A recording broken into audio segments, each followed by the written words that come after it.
What kind of a show are you guys putting on here today? You're not interested in art? No. Now look, we're going to do this thing. We're going to have a conversation.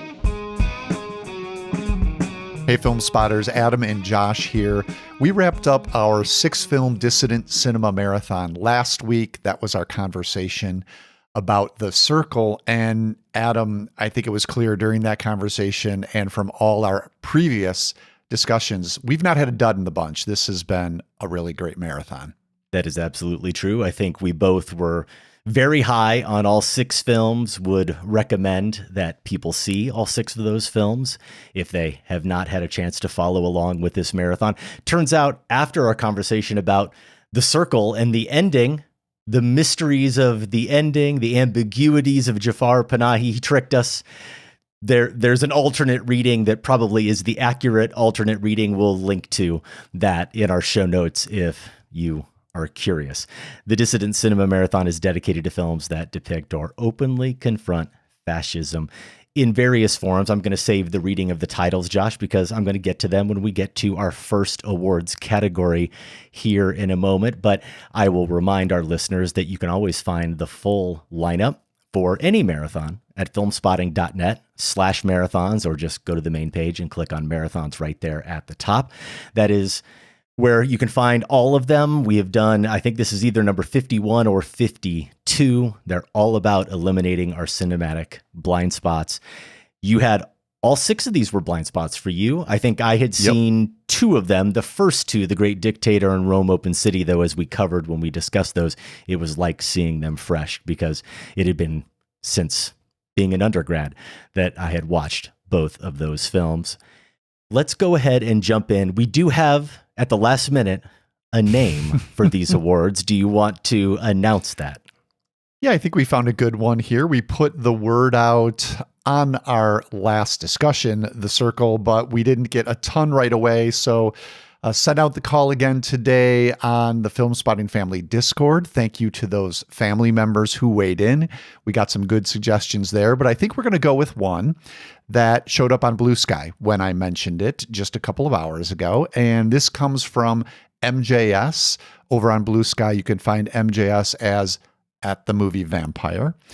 And we're going to go with The Partisans, which, of course, you know, that phrase has a lot of meanings, but in the context of this marathon, and particularly in the context of Rome Open City, refers to the Italian resistance movement in World War II. So I think we both sort of instinctively gravitated towards The Partisans, and we're going to go with that. I like it very much. So let's hand out our first partisan. It is for supporting performance. We don't separate by gender here. We just hand out one supporting performance award, one lead performance award. That's what makes it so tough. The Great Dictator. You might be looking at Jack Oakey, who played the dictator of Bacteria. He was actually Oscar nominated for that performance, Josh. Reginald Gardner was Commander Schultz. Henry Daniel, Garbage, in Rome Open City. You've got Vito Annichiarico as Marcello. There's the gentleman who played Manfredi as well, Marcello Pagliaro. No Regrets for Our Youth has 3 candidates at least. The man who played Nogi, I think you'd have to consider. Professor Yagahara, that character, the actor who played him, and Itokawa as well. Z, how about Marcel Bozuffi as Vago? We talked about him quite a bit during our performance. The photojournalist, maybe as well, played by Jacques Perrin. I could see you, Josh, pulling a bit of an end around here and selecting a character from The Sorrow and the Pity, even though it's a documentary. Wouldn't be surprised at all if that's what's coming here, but would be a bit of an odd choice. Finally, The Circle. There's Arezu, very, very major character, though a supporting performance, played by Mariam Parvin Almani.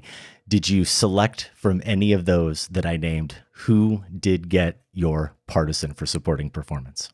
Man, I wish I had even entertained the notion of going with a quote unquote performance in a documentary. I immediately set that aside. But in terms of riveting figures from this marathon, oh yeah, certainly The Sorrow and the Pity had, a number of them. No, I went a more traditional route, and I'm going to give you an honorable mention and a winner here. The honorable mention, the close runner-up was Marcel Bozuffi as Vago in Z, we did spend a fair amount of time trying to figure that guy out. I feel like a little bit. This was the dim bulb predator who was manipulated essentially into being muscle for the military regime. And yeah, we tried to dig into his psychology and what he was really after. And I think that all speaks to the strength of the performance, the slipperiness of that disturbing performance that Bozzufi gave. So my runner-up slot goes to him, but the winner does come from the circle, Adam, maybe recency bias.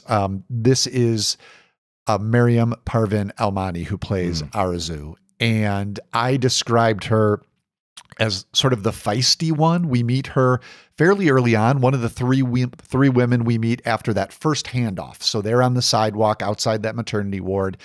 And she's the one of the three who some men walk by, say something. Not sure if we even catch or if the subtitles let us know what the men say, but she's not having any of it and follows them down the block to give them a piece of her mind. That moment is contrasted with a moment we didn't touch on where Narges, the younger woman of the three, who feels, to me, felt like the most vulnerable of them. They had plans to go on a bus together to get out of Tehran and find, I think they describe it as their fantasy or their paradise. And at the last moment, Arzu tells Narges that she's going to go alone and for a variety of reasons, but sacrifice is an element of it too, we get a sense. And so I like that balance where this character, Almani's performance, captures the fieriness, the sacrificial nature.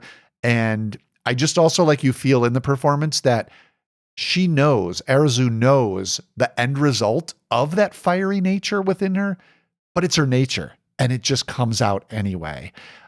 And so among all of the, fascinating women characters we meet in the circle, I think I was most gripped by the performance Almani gives. Great choice. And I'm going to go right from such a humane performance to an absolutely inhumane one. It was between the two villains for me. I had as my runner-up as well, Marcel Bozzufi as Vago. Okay. But it's Henry Daniell as Garbage in The Great Dictator that is so ultimately memorable for me. You can say the performance is one note.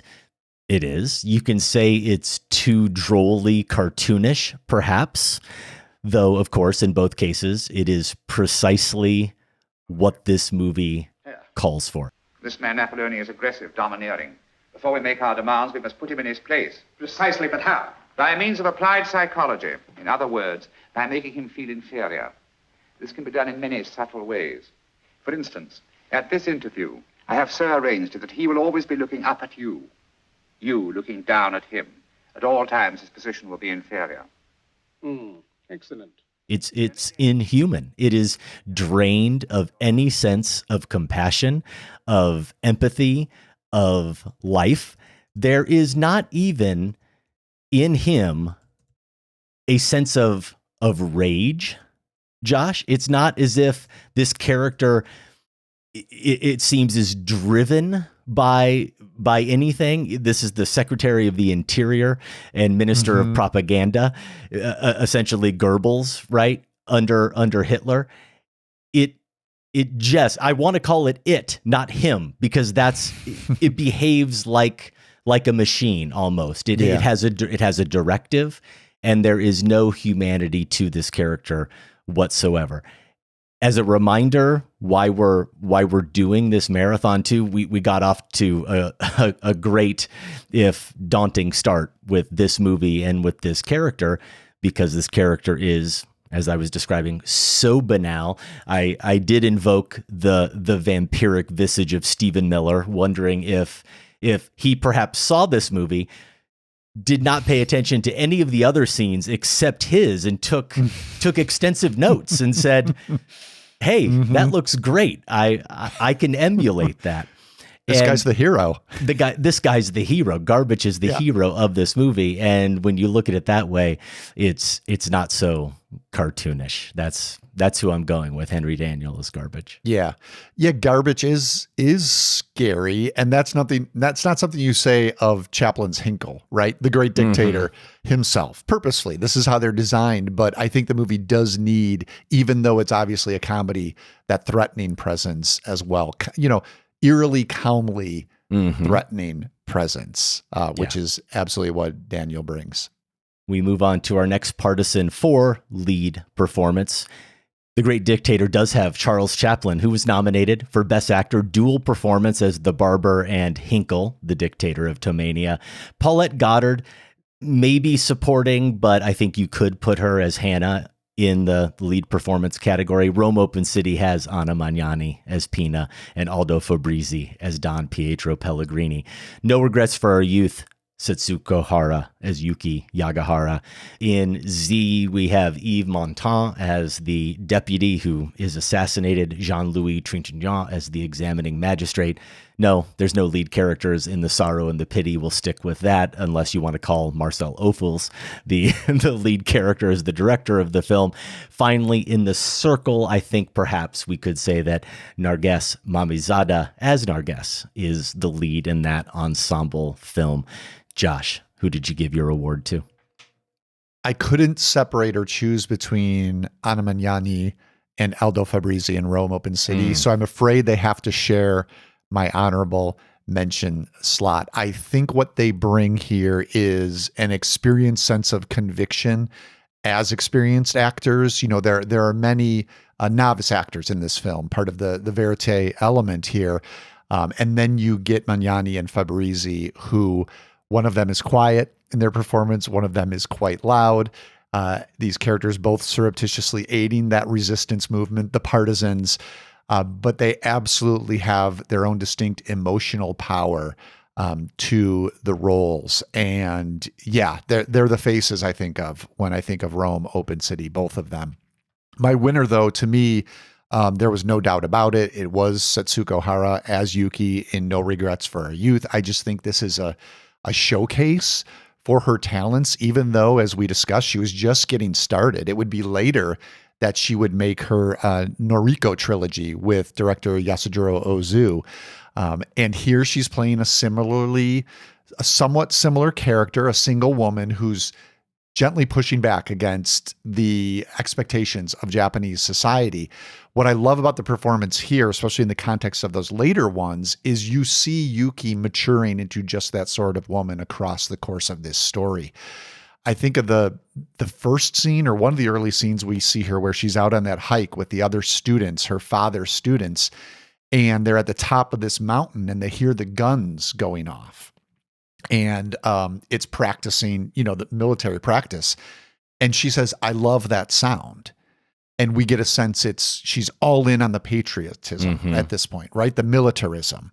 And Setsuko Hara is all in on that depiction of the character as well. We get a variation of that a little later where her father's students are getting to political talk and she just says, I'd rather listen to music. But then we get that scene we spent time on where she's arranging traditional flowers and tears them apart and just says, this isn't me. And we see the identity starting to form there. Eventually we hear her say something like, I'm just so disgusted with everything. Her eyes have become open to what's happened to her country. And despite some of that dialogue that I quoted, so much of this is done by silent film acting. We also mentioned this, Adam, the elements of No Regrets for Our Youth that recall silent film techniques. And Hara gets all sorts of almost Dreyer-esque Joan of Arc portrait shots here from Kurosawa. I also think of the mug shot, which is, kind of a startling technique for a movie from this era where we see her just in profile and looking forward, but exactly as you would in a mugshot. There's a moment where she gets dizzy on the stairs and we get a woozy close-up. So Hara's just doing basically everything you can do in front of a camera. Whatever era you're working in, she's doing it here and doing it beautifully. So she was my pick for best lead performance. I did mention Paulette Goddard as Hannah in The Great Dictator, and I really do respect that performance. And this is such a loaded category that she can't rate any higher than 5th here, because you've got, at minimum, the 2 performances you singled out first, Anna Magnani and Aldo Fabrizi, giving 2 of the most heart-wrenching performances in cinema history. And then the person I'm giving runner-up to, I'm going back to The Great Dictator. I'm in on Charles Chaplin giving that dual performance. Despite perhaps all the speechifying and some sentimentalism, I think that this is a difficult performance, Josh, because not only do we see 2 vastly different versions of Chaplin here, and a side of him we had never seen up to that point, but for me, one of the faces of this marathon is one we talked about, and it's when Hinkle turns to the camera with the ferocity and the rage and the snarling teeth, talking about the Juden. Wir sehen, der Aryan und na, der Juden. Der Juden. Und das trifft das Sauerkraut mit der Juden. Und der Leberwurst mit der Juden. Der Flutzensack mit der Juden. Der Flutzensack erklärten. That's legitimately terrifying. And for Charles Chaplin, the little tramp, to pull that off, I can't imagine what that was like for audiences at the time, but also seeing that on the big screen. That's part of it. Then there's the physicality. We may talk about at least one other scene a bit later. There's the physicality to the performance as well, and some of the comedic bits that I think elevate it to at least runner-up status. But I'm with you. I did go with Setsuko Hara as well in No Regrets for Our Youth, and part of it perhaps as well is that unlike Magnani, this is just based on what happens to her character, she does own the movie. This is her film. And you said it, she's best known for her collaborations with Ozu.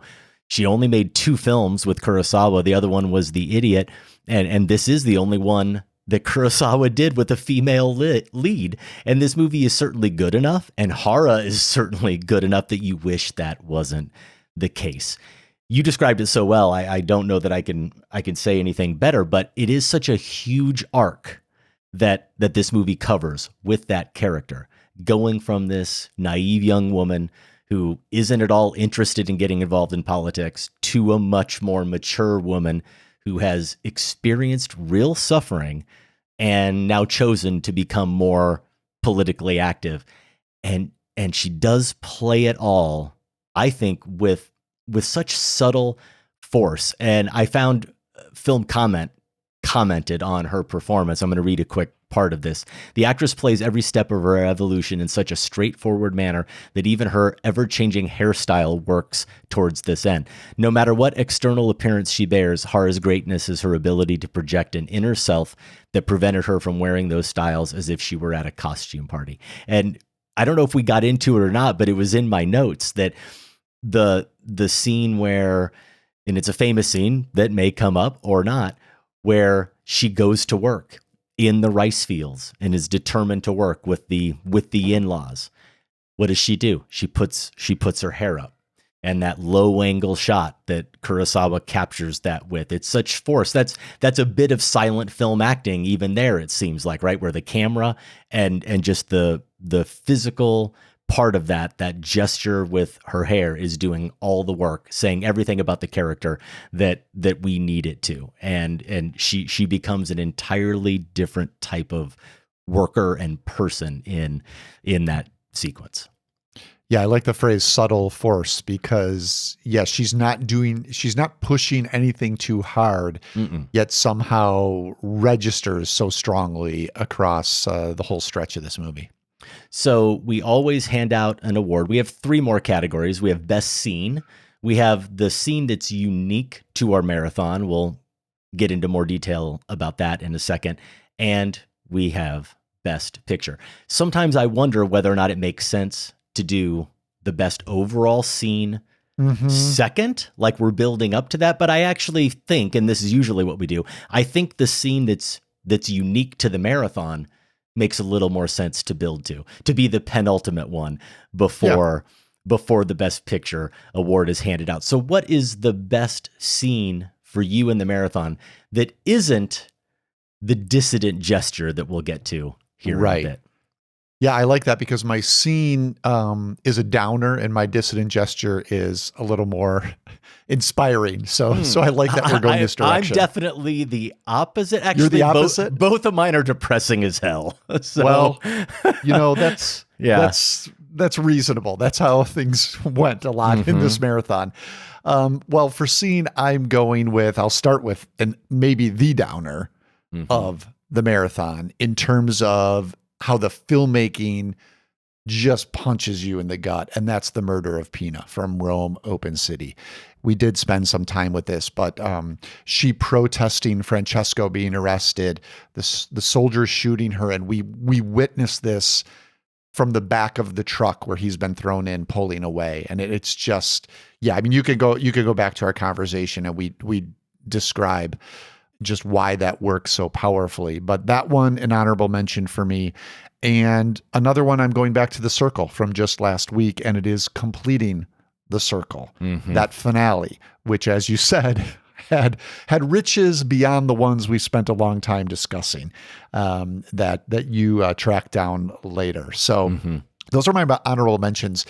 The winner for me, it's a bit of a wonky one as opposed to the emotionality of those two honorable mentions, but I really love the meta nature, the ingenious quality of it, even with the context of, a very political film. And it is the fantasy finale of accountability in Z. This is where we think we're getting a happy ending. We think that these, the military regime, these perpetrators of the political violence, we see them being indicted.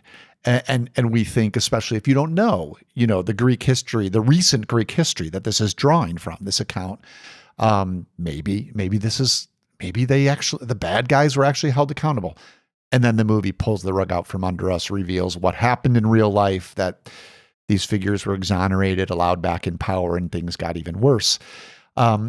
Doing this via that news report that Costagavras stages and detailing all of this, it gave it a level of realism and echoed how this might go down in our own world in a way that was inventive and jarring and unsettling. And I think that's my scene because it's somewhat on the level of something Panahi from The Circle might pull off, this melding of real world techniques and that it was happening how many years earlier, I appreciate as well. So that's my pick for best scene. I'm going with Z's fantasy finale of accountability. Josh, I thought I was being so clever coming up with this one, and it's genuinely my pick, obviously. But as it turns out, this, and I have a slight variation on it, this choice is my dissident gesture. So I'm going to jump ahead to my pick. Oh, wow. Yes. Okay. I'm viewing it slightly that makes differently. Sense. Here, yeah, it does, right? It's the opening title card plus the postscript in Z. The act of defiance here is committed by the filmmaker himself. It's Costa-Gavras telling us right from the jump that brilliant opening title card, any similarity to actual events or persons living or dead is not coincidental. We've seen it a million times. Audiences even then had surely seen it a million times, except it said is coincidental. This says is not coincidental, and then it adds it is intentional. Signaling to you as a viewer, do not get comfortable. Do not get complacent. This film is going to be a reckoning. This is going to be a denunciation. And then the postscript you just described, where this film seems like everything comes together so neatly. It feels, it does, we talked about it, it feels like a fantasy. You want to believe that life works like this, that maybe at one time life worked like this, or maybe in another time and place life worked like this, and could we have that happen in this time and place? And then it turns out no, it didn't even happen in this time and place. And we do get this element. You're right. It's a meta sort of Panahi like nod where we get a newscast that makes it feel real, gives it that element of a docudrama, even though we do realize at some point that this isn't a real newscast. It's the photographer character, and this newscast is being broadcast for one audience, us as the audience. Just like he was speaking to us at the beginning, he is speaking directly to us now. And we find out that after this joyous verdict and things coming out how it should have come out with justice, things only got worse. More liberties, more freedoms were taken away, and freedom of expression was clamped down on even further. That ending is so brilliant. It leaves you, it does send you out of the theater feeling infuriated, but hopefully also feeling committed. And I think in that way, it is a dissident gesture. And that's why I chose it there. Yeah, no, I like that. We probably should have spent a little more time defining, like, how are we going to consider something a scene as opposed to a gesture? But it absolutely fits. It absolutely captures the idea of what we're looking for. And doesn't remind me now, I didn't rewatch it before putting together these notes, but doesn't it sort of climax with that photojournalist turned news anchor? Then all of a sudden there's a report of him being arrested as well, right? Isn't that like sort of, so it just builds the paranoia, like builds. And then, but I really like what you said about it being both disturbing and somehow makes you feel committed. I want to come back to that maybe with some of the other picks we're going to make, but yeah, I think you're right about how that takes place within this particular scene or gesture too. Okay, then let's get to your pick for dissident gesture. Okay, let me give you, I did have a couple honorable mentions, so let me do that real quick first. And this comes from the first one comes from Rome Open City. It's the Parish Boys whistling Morning in Florence before Don Pietro is executed, briefly heartening him. That's a great one. Like the partisan boys. And also this is one we spent time on just last week from The Circle. The sex worker who's been arrested, thrown in the prison bus, starts to light a cigarette, is told no. A few moments later, the men in the bus light a cigarette. And so she takes that as her opportunity to, I am going to light this cigarette. Very small, but I think in the context of what we've seen in Iran at that time, that's a dissident gesture to light your cigarette, especially as we talked about the recurring motif throughout the movie of the other women attempting to have a cigarette and continually being frustrated and not able to. My dissident gesture, though, is even smaller. And this didn't come up in our discussion of no regrets for our youth, but I remember noting it. And I didn't know why I noted it, because it's a brief scene, a very brief gesture, but I found some encouragement and maybe even commitment, to go back to your word, in it. There's the moment about maybe a third of the way in where the students of Yuki's father have begun to organize. And they want to protest what's happening on their campus, what the moves of the government and so forth. And so they're having this late night meeting. I forget if they're making posters or making plans, something like that. And all of a sudden the janitor comes in, and this is late at night, and he just provides them snacks. And there was someone comments about it. I forget if they say like, why are you still here? Or, we don't need this place cleaned up. Something like someone kind of questions him, and he just is like, well, this is what I can do. So in that brief moment, you get a sense that I don't know if we see that character ever again in the movie or if we saw him previously, but something just kind of lodged with me about this is a guy who knew what they were up to, knew his limitations, probably for his job, his place in society, but had his convictions and thought, you know what I can do? I can bring these kids snacks while they're planning how to actually go out and do the more, on the ground work. And I thought Dissident gestures kind of look like that too. They, you need those gestures too. So not the biggest one of the marathon, but still one that I'm going to give my award to. Yeah, I like it. And it seems intimate. It seems small if we really are taking gesture as it seems you did for these purposes, literally. I like it. And it is a scene that does stand out in that movie because you know that Kurosawa isn't going to put a moment like that in there for nothing. It is one you recognize that has some potency. To transition back to my best scene, I do want to mention my runner-up for Dissident gesture, and it's the scene and really the shot where the rebel boys set off a bomb in Rome Open City. It's that moment when they come flying over the hill or whatever that is, where we get that, what I call the one battle after another moment. I think it's the shot that PTA consciously or unconsciously paid homage to, of the skateboarders and as they emerge out of the smoke. And that of course is a very big dissident gesture, but nevertheless one where we don't know at that point in the movie, if I remember correctly, that all those boys are partisans, that those boys are actively part of the resistance. But we know it the second we hear that bomb go off and they emerge out of that smoke. And it is such a beautifully composed shot. Back to best scene. I do want to give some love. This is one where I'll mention just a couple other scenes before I get to my picks. In The Great Dictator, we have that globe dance that I think is so good. Is really, really something, right? Actually, that should have been an honorable mention for me. It's my runner-up. Now that I look at my list, it's my runner-up because the way he scampers around that room, the way he scampers up the curtain, glides down it, the way he dances with that globe balloon perfectly in sync to Wagner.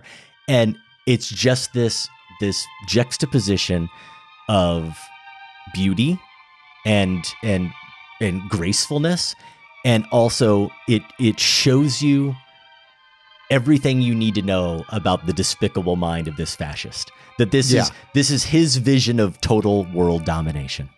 That's it. Yeah, it works as Chaplin-esque, physical comedy, but there's political potency as well. It's deflating. It's deflating like this notion of warmongering, which is really this guy's childish whim, right? And as we've seen, these whims seem to be thrown about even today to horrifying results, but it appears like to the people calling the shots, this is how much investment they put in it. They're just playing a game, a silly game. So yeah, it's a delightful bit of comedy that has a lot going on underneath. But then following it, if I remember right, you've got the barbershop scene with his other character in the Hungarian dance, which is genuinely lovely. In Z, the assassination scene is quite a sequence, and the way we see that from various angles, the sorrow and the pity. We spent some time on Christian de la Mazière. There are so many moments with that character, but really the one where he explicitly so casually defends his collaboration with the Nazis. Yeah. Just unrepentantly. And the circle, I like that you tied in completing the circle. I did think about that, but I will be honest and say that I wrote down just the opening hospital sequence. That alone is enough for me to be a best scene contender, but I'm going with the obvious choice here, and that's how it works sometimes. Sometimes the obvious choice, certainly for me, is the right one. It's Pina's death from Rome Open City. And you certainly could call it a dissident gesture. It wouldn't be a great candidate, perhaps, for best scene of the marathon if it didn't encompass that in some way. But it doesn't begin that way, nor is it really intended, I think, to be an act of defiance. She is simply chasing after Yeah. The man she loves who's being taken away for no good reason. The man she is supposed to marry. This is an act of love, is what this is. And yes, she has just wrenched herself away from the Nazis, but that's what it is.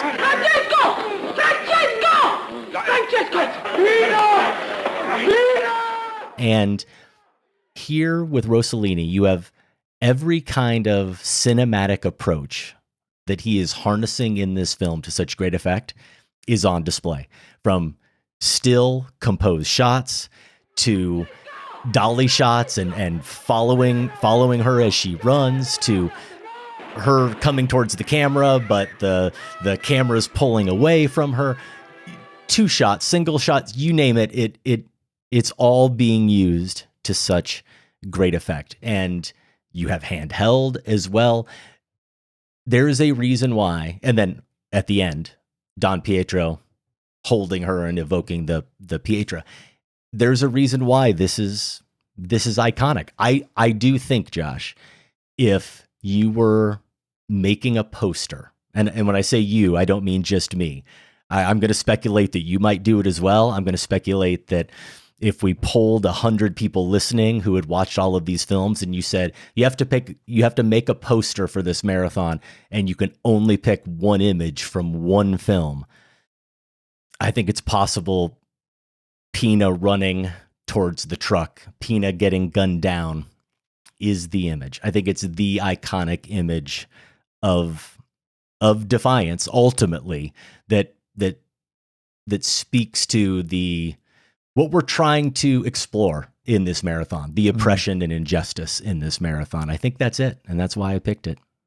Yeah. The filmmaking is why it's a scene of the marathon candidate, as you described, all the elements it took to pull that off, including in the conditions this film was made. We talked about that a little bit. Is this was in some sense a guerrilla effort, and to be able within that context provide something so precisely staged, filmed, and then edited is quite a feat. So yeah, definitely why it was an honorable mention for me, and totally get why it was the winner for you. So we are at Best Picture. Certainly sounds like it could be a difficult choice for the both of us, considering the quality of films in this marathon. 6 to choose from. Josh, where did you go? Well, a lot of times with these marathon award shows, it becomes obvious as we go on, like, oh, this one's been mentioned a lot. This one's been mentioned a lot. It's probably going to be Adam's Best Picture or Josh's Best Picture. In this case, it's one that's hardly come up. My winner is The Sorrow and the Pity. And I don't know, man. I just, maybe I'm influenced by the fact that this one applied, I felt, the most to our current situation in the United States.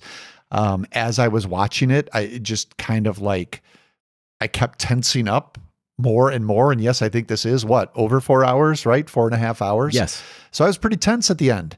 A document of France occupied by Nazi Germany, but all the dynamics I saw at play reiterated the reality that, United States is occupied from the inside. Just forces ignoring the Constitution, bending, breaking laws, regulations, blatantly disobeying international law. And why does that make it the film of the marathon for me? Because I think it connected most to why we wanted to do this marathon, is try to wrap our heads around what's happening.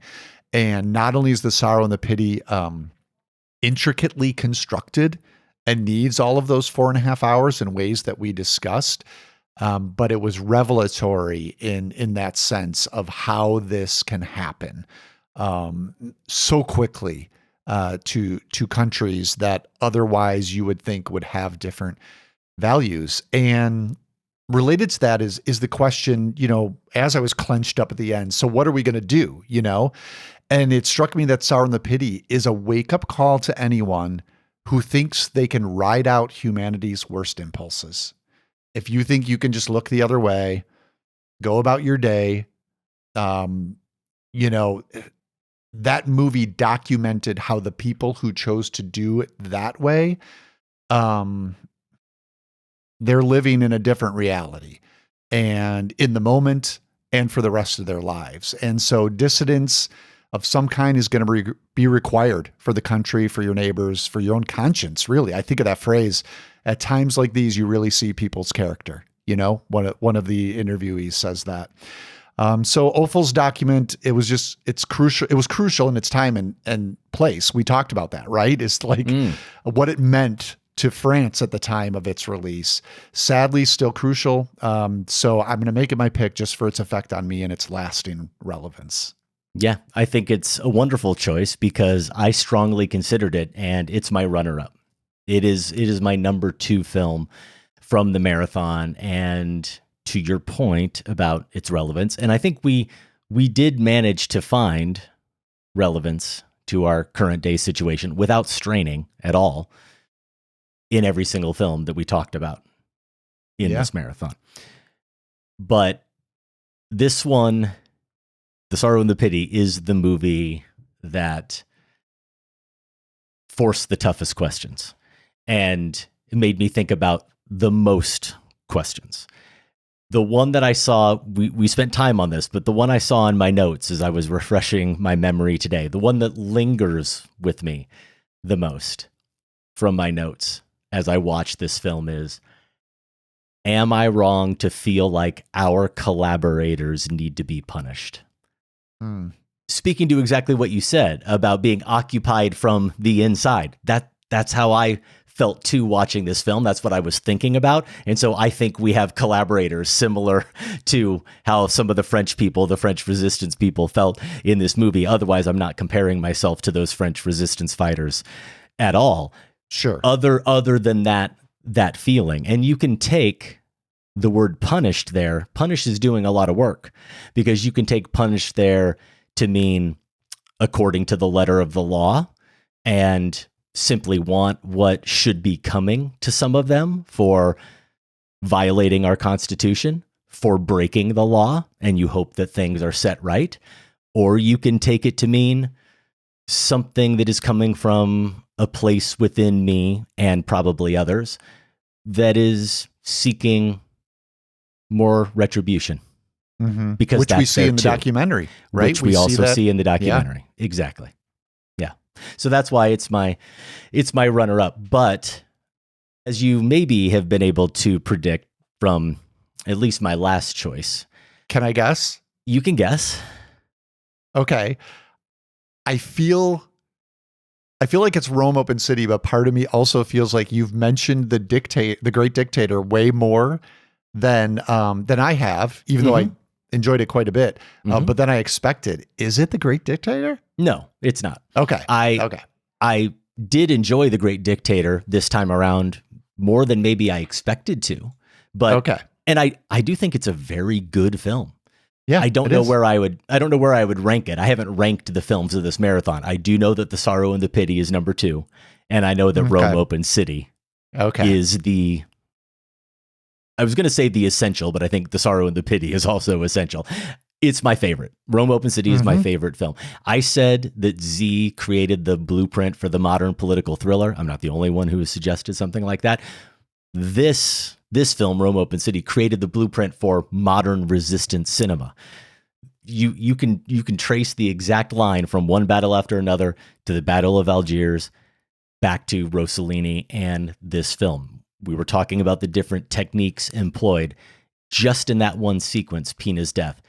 This is a movie that somehow works so incredibly, and it's part melodrama, it's part suspense drama, it's pseudo-documentary, newsreel type approach, and it's all combined with a neo-realist approach at times. And you have, as we've touched on, 2 of the best characters and performances we saw in this marathon, in Magnani's Pina and Fabrizi's Don Pellegrini. I already mentioned 2 of the most memorable scenes, Pina's death and the rebel boys. You also singled out the ending and the boys whistling. We could probably highlight others. You have a non-believer, I found out later, in Rossellini, who makes a profound movie, I think, about faith, which is another fascinating angle on this film. And you alluded to this earlier. Another thing that makes this film so remarkable is its perspective, despite the proximity to the events, to the oppression that it is depicting. It's set in 1944. It's shooting in early 1945. The war isn't even over yet.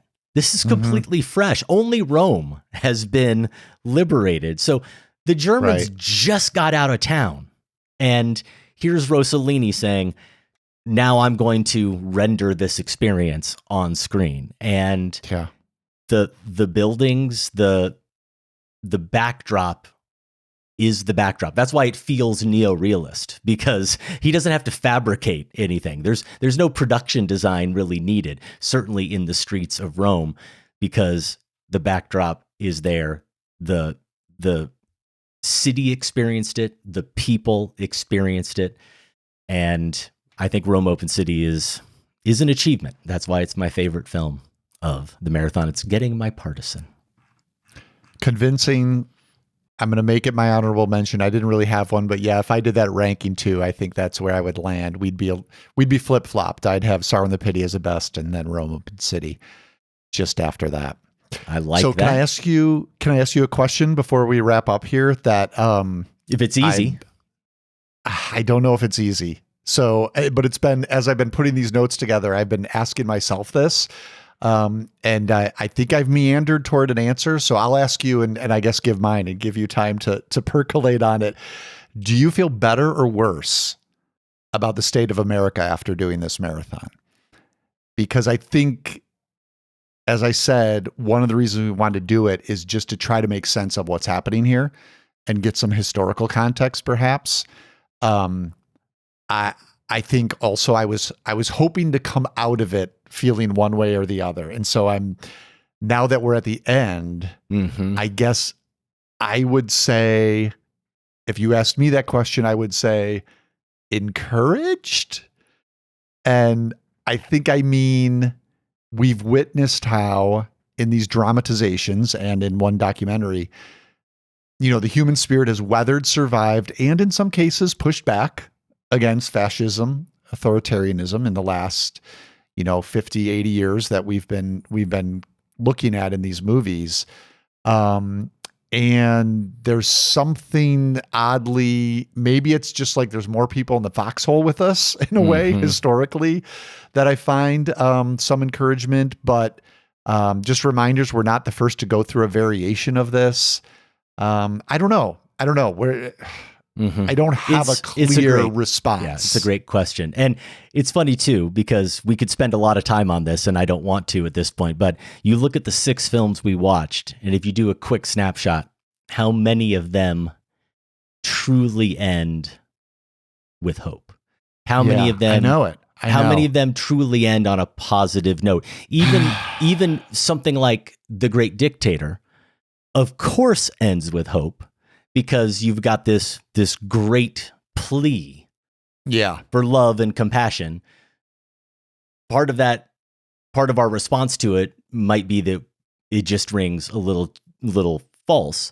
But beyond that, we also have the unfortunate benefit of hindsight. And we know that the call to action didn't work. And so there's that part of it as well. In some ways, you could say this marathon is more of a downer than one that would encourage us. But I think, Josh, I'm with you that the scale is slightly tipped more towards encouragement. I could be a little more discouraged in some ways that I now see, and of course we were both aware of this, but that I now see so many more examples of different people being oppressed in so many different ways, and all the different types of injustice, and how I learned how horribly people are treated historically, honestly. Yeah. That could dispirit you, certainly. And I felt that at times watching the marathon, but watching the resilience, and you made a great call to action yourself at one point watching this marathon. Was it during The Sorrow and the Pity? Was it during our conversation about that film? Or was it earlier? Might have been. I think it was The Sorrow and the Pity that I thought was that I thought was very convincing.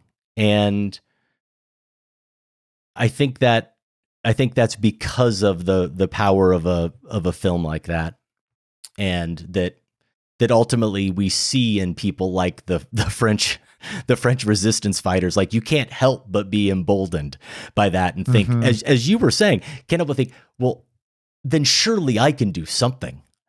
Surely, like, I'm not having to sacrifice on the level of those guys. Surely I can play some small part in that, in this, in what we're experiencing.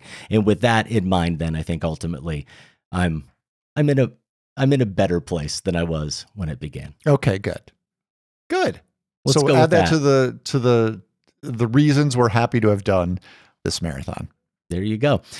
We encourage you to check out all of our marathons at filmspotting.net/marathons. You can get caught up on our conversations about all the films if you missed any there. We will select our 2027 marathon topic later this year. Now, that is something that Filmspotting Advisory Board members get to weigh in on. They really get to shape the candidates, and then we let Filmspotting family members vote on the final marathon. I think that's how we usually do it, is the FAB helps us whittle it down. We get finalists, the family pick. So if you want to help decide what our next marathon is going to be, what the content of this show is going to be, you can become a Filmspotting family member. You can learn more at filmspottingfamily.com. Remember, we do have a promotion going on now where you can get 20% off any subscription. That runs through this month. All you have to do is use the promo code SUMMER. Quick reminder before we leave that we've got a lot coming your way in the Filmspotting feed. On Monday is the Movie Racket with Michael Phillips. This time the subject, the movie laws of book-to-film adaptations. Michael's Timely. guest is David, no kidding, Kajanik. Kajanik is the screenwriter / adapter of Luca Guadagnino's Suspiria, Bones and All, and A Bigger Splash. So look for the Movie Racket on Monday. Then on Tuesday, we've got Filmspotting SVU coming your way. They'll be talking about Louis Leterrier's The Last House. That one stars Greta Lee and Wagner Moura. It's available on Netflix. On Thursday, the Next Picture Show has part 2 of their latest pairing, the Anthony Bourdain biopic Tony plus Pixar's Ratatouille. Friday, we'll be back to discuss David Robert Mitchell's The End of Oak Street. I'll have a few words on Tony as well. For Filmspotting, I'm Josh Larson. And I'm Adam Kempenaar. Thanks for listening. This conversation can serve no purpose anymore. Goodbye.